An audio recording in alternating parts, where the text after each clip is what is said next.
Now before we dive into today's video, I want to let you all know that the 24th of February, MLB The Show is going to be hosting a stream at 3 p.m. Pacific, 6 p.m. Eastern. It is going to be discussing Nintendo Switch gameplay as well as revealing a brand new legend. This brand new legend we've gotten a preview of, and you're looking at the preview right here. So it looks most likely to be a left-handed hitter that finishes his swing with two hands, and he's playing in the night. You know, those lights, if you're able to tell the stadium, congratulations, you're probably a lot closer than a lot of us, but a lot of people have been saying it might be Carlos Delgado because he had a 3 home run game along the lines of February 20th or something like that, and I think that that's a pretty solid guess. I wouldn't be surprised to see Carlos Delgado be one of the new legends added to the game.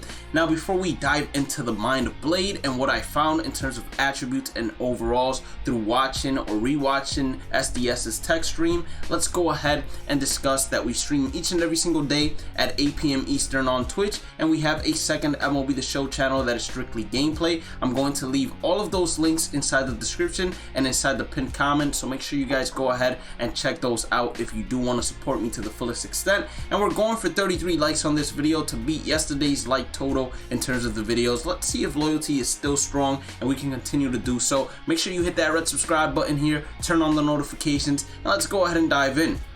So before I start, I just want to say that the tech test, the numbers are not final. So despite you guys seeing all of this, these numbers are not final and they're liable to change. I just want to throw that disclaimer out there. And the reason I have screenshots instead of actual clips from the stream is because I don't know how SDS works in terms of copyright, and I'd rather not risk getting this channel copyrighted at all. But we're going to start off with Joe Mauer. Now these two gold cards right here, Justin Marnell and Joe Mauer, I think that they're most likely going to be henchmen in the first inning program, if they're even doing first inning programs, which I think they most likely are, because it was very successful on their behalf if you were to ask me. This Joe Mauer card is going to be a primary catcher, as you'd expect. Left-handed hitter, has 102 contact versus right, 78 contact versus left, 49 power versus right, 30 power versus left, 83 vision, fielding, arm strength, reaction, 68, 67, 65, 50 speed, and then 24 stealing. Not a bad running catcher, not the greatest power hitting catcher, but a pretty decent contact hitting catcher with decent fielding as well. This is all going to depend on how MLB The Show decides to do their scaling in terms of overalls and how fast they release the higher overall cards. But this looks to be a very solid budget catcher, especially if Joe Mauer has a swing that plays above his attributes and he's just able to go ahead and crush the ball despite not having the greatest power in the world. Jesus Christ, you know what I'm saying? I'm over here trying to talk and the accent kicking in.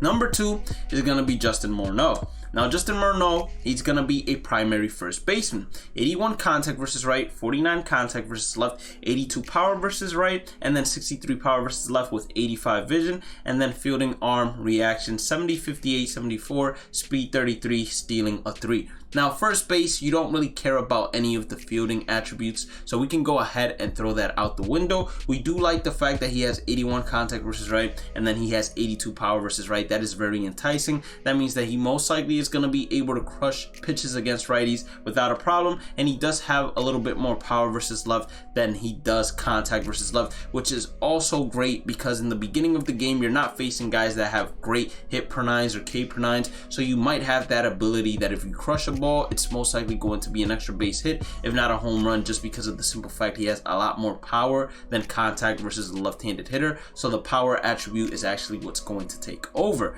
Now the problem I see with a guy like Justin Marnell, even if he is a first inning program henchman, is the fact that he plays first base. And at the first base position, you're going to find a lot of players that can give you the same bang for your buck.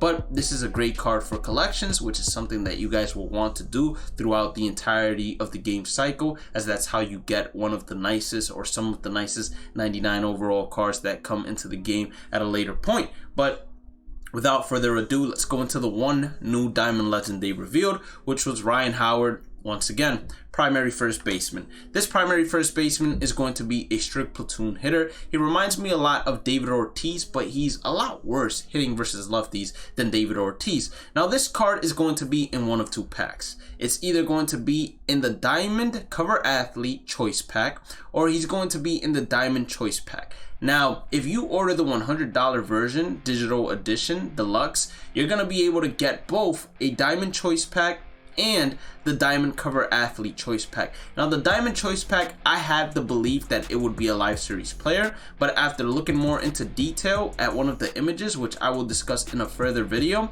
I was able to see that that pack actually is going to have new legends revealed and all-time greats. So that's very interesting, and I'm gonna have predictions for that as well. And if he's not in that, then obviously the Cover Athlete pack is where it seems that this 85 overall is going to be found. Now this 85 overall, 94 contact versus right, 38 contact versus left, 120 power versus right, 51 power versus left, 49 vision, 65 fielding, 54 arm, 70 reaction, 28 speed, 24 stealing. Like I said, a platoon hitter. He's going to be great against righties. He's not going to be great at all against lefties, but the fact that he has a lot more power, if his swing is good inside the game, hopefully it allows him to play above his attributes. But the fact that he's a first baseman, he's most likely not going to be your first diamond pick in terms of the choice pack, unless you absolutely love Ryan Howard or you are a Phillies diehard fan that would absolutely do anything in the world to have an all-time Phillies team to start off the game, or just have Phillies players in general to start off the game with. I just don't see him being the first pick, especially if, let's say, Joe Mauer also gets himself a diamond choice pack to go ahead and start off in the game. Now, I want you all to pay attention to these diamond overalls in terms of the live series cards, because this is something that I found that was very interesting. So we start off with Bo Bichette.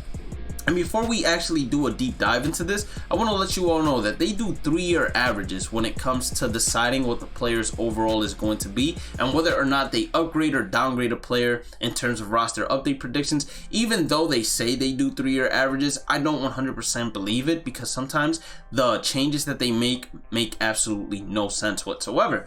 So we see an 85 overall in this tech test, and the tech test that we got, they said it is a much earlier version than the tech test that they play on streams, correct? So this 85 overall Bo Bichette has the same exact attributes as this 85 overall Bo Bichette without being paralleled in MLB The Show 21.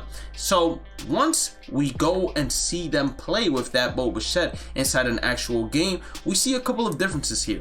Now we see he has 107 contact versus left and 78 power versus right and 68 vision. If we go ahead and compare that to the one that they showed us in the tech test, it has more contact versus left, it has more power versus left, and it has slightly less vision than the 85 overall they gave us in the tech test. Not only that, but we went ahead and also paid attention to the fielding of Bo Bichette, and underneath his feet he has a gold shield. Now, in order for you to have a gold shield in terms of fielding, your fielding must be an 80 to an 89 overall. For it to be diamond, it needs to be 90 and above. For it to be silver, it most likely needs to be, I believe, 70 to 79, bronze 60 to 69, and anything below that is a common. So that means that this 85 overall Bo Bichette is not the finalized version of Bo Bichette, and we're most likely getting an 87 to 89 overall range diamond Bo Bichette card with great fielding. He's gonna be a great hitter against left-handers, but I'm really curious to see how his numbers will look against righties. Now we continue on. We see ourselves 82 overall Julio Ureas. That's who they gave us at the tech test. If we go ahead and look at the live series version of Julio Ureas, he's going to be juiced a little less. He's a higher overall, of course, but he's juiced a little less. In terms of hit per 9, you look at K per 9, he's juiced a little more, and then you look at the walks per 9 and home runs per 9, and you will see that he is definitely juiced here as opposed to the live series version that they plan on rolling out, or one of the live series versions that they could roll out on MLB The Show 22 launch day. Now, I believe the reasoning behind this is most likely that This Julio Ureas got upgraded based on his playoff performances, and they're not going to take that into account in the 3-year averages in terms of what they think he's going to do this year. And another reason why I think we're going to get a higher version of Bhlademyst is because he hasn't entered his prime yet. He's a young hitter, so they are most likely going to project that he's going to have either numbers very similar or go above and beyond those numbers as well. So another thing I did was I went ahead and saw Julio Ureas' exact numbers, because when he went to go ahead and pinch hit for Julio Ureas and bring in Ryan Howard for him, it allowed us to see his entire hit per 9, which is an 83, his K per 9 76, home run per 9 74, K per 9 was a 63 actually, 84 stamina, and all those numbers in general. And those numbers are pretty equivalent to what they showed us right here for him, so that is on par, which is interesting. As you can see, one player is completely different than the tech test that they shown us, and then one player is exactly the same as the tech test that we got. And then we go to player number 3, which is probably the biggest outlier. 86 overall Byron Buxton, 54 contact versus right, and then 76 power versus right, 52 vision. Our MLB The Show 21 version of Byron Buxton is an 89 overall, much better contact versus right, much better power versus right, and he also has much better vision.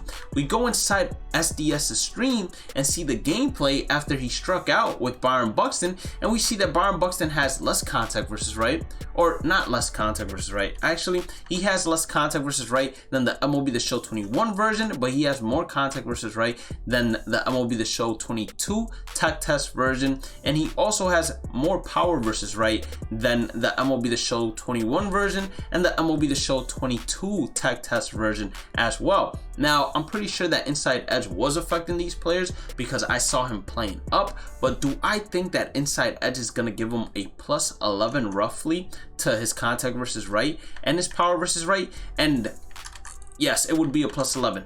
I just don't see that really happening. It doesn't happen too often with inside edge where it just gives them that big of a boost. So I think that those numbers are actually going to be pretty close to what Byron Buxton is going to be. And I think Byron Buxton is going to come out as an 86, 87 overall diamond, somewhere along those lines, but he's definitely not going to be as juiced as what we got ourselves in MLB The Show 21, just because he didn't play a full season. They're going to take the 3-year projections or the 3-year average, and then they're going to project a 27-year-old basically still in his prime, I would say, but they probably are going to say he's probably not going to put up the same average numbers or the same home run numbers that he put up last year, because that was well above his 3-year averages. So he's probably going to regress a little bit in terms of those numbers and increase a little bit in terms of these other numbers, and that's probably how they came up with that 86 overall Byron Buxton that we got inside the tech test. So all of this has been interesting.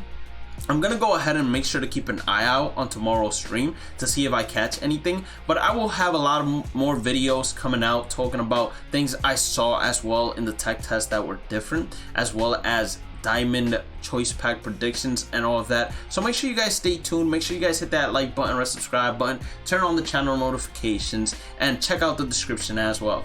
Have a blessed day and night, stay positive, stay safe, stay blessed, and I'll catch you all in the next one. Peace out.